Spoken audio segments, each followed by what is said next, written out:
Bonjour à toutes et à tous et bienvenue sur votre chaîne d'information régionale, c'est Grand Littoral TV. On se lundi 14 janvier, sans plus attendre, vos prévisions météo. Tout d'abord, un temps variable pour démarrer cette semaine. Les nuages et les averses continuent d'alterner avec un peu de soleil. Moins de vent tout de même pour aujourd'hui, mais le temps restera globalement perturbé. Des ondées sont possibles tout au long de la journée, puis parfois quand même de belles éclaircies, on l'espère. Côté température, 8 degrés à Dunkerque, 7 à Boulogne, Calais et à Saint-Omer. Voici le journal en images. Tout d'abord, depuis début janvier, la CAF, Caisse d'allocation familiale, enregistre une hausse importante du nombre de demandes de primes d'activité. Le plafond minimal et son montant ayant été réévalués par le gouvernement, 1 million de ménages supplémentaires pourraient en bénéficier dès cette année. Pour ces nouveaux allocataires, le site internet de la CAF permet de faire une simulation et une demande en ligne. La plateforme est ouverte jusqu'au 25 janvier prochain pour un versement prévu le 5 février. Dans le Nord, chaque mois, la CAF verse environ 130 000 primes d'activité dont le montant moyen est de 166 euros. Si vous pensez être concerné ou si vous souhaitez juste vérifier, faire la simulation en ligne, rendez-vous sur caf.fr et on écoute ensemble les explications du directeur de la CAF du Nord au micro d'Idil Gunay.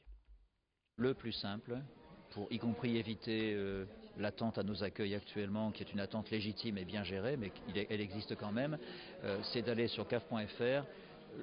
À partir même de son smartphone, c'est très simple, et on peut faire des simulations qui sont très pédagogiques et voir si on a un droit à la prime d'activité ou pas. Et à partir du moment où la simulation est faite et qu'on voit qu'on a un droit, on peut très facilement transformer cette simulation en demande de prime d'activité qui est automatiquement enregistrée dans nos fichiers.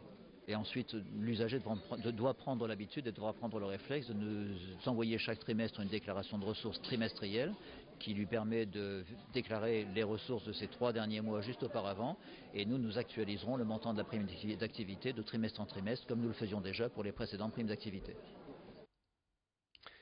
Autre image dans cette édition, après avoir déjà évoqué ici même les collectes de sapins, lesquels vous le savez finissent broyés, recyclés en paillage dans les espaces verts.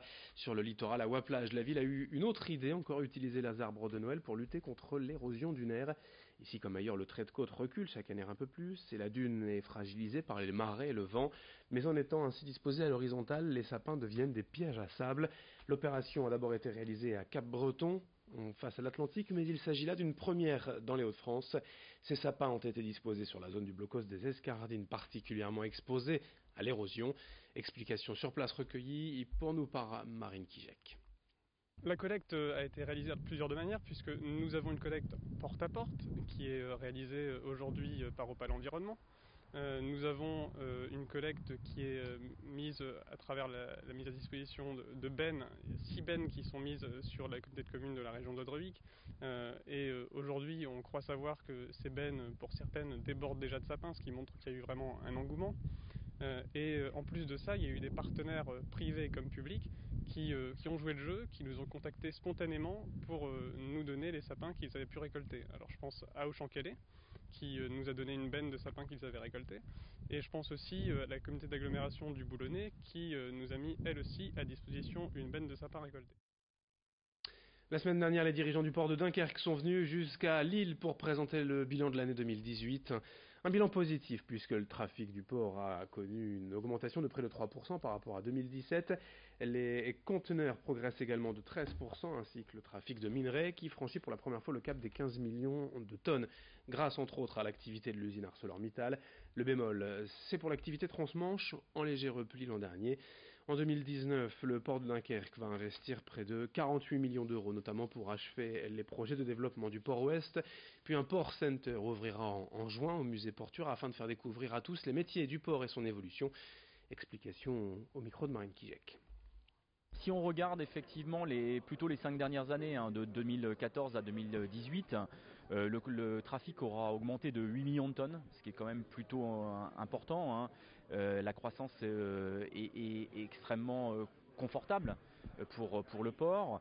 Et ce qui est le plus intéressant, c'est effectivement le trafic conteneur, puisque le trafic conteneur est passé entre 2013 et 2018 de 293 000 équivalents 20 pieds à 422 000.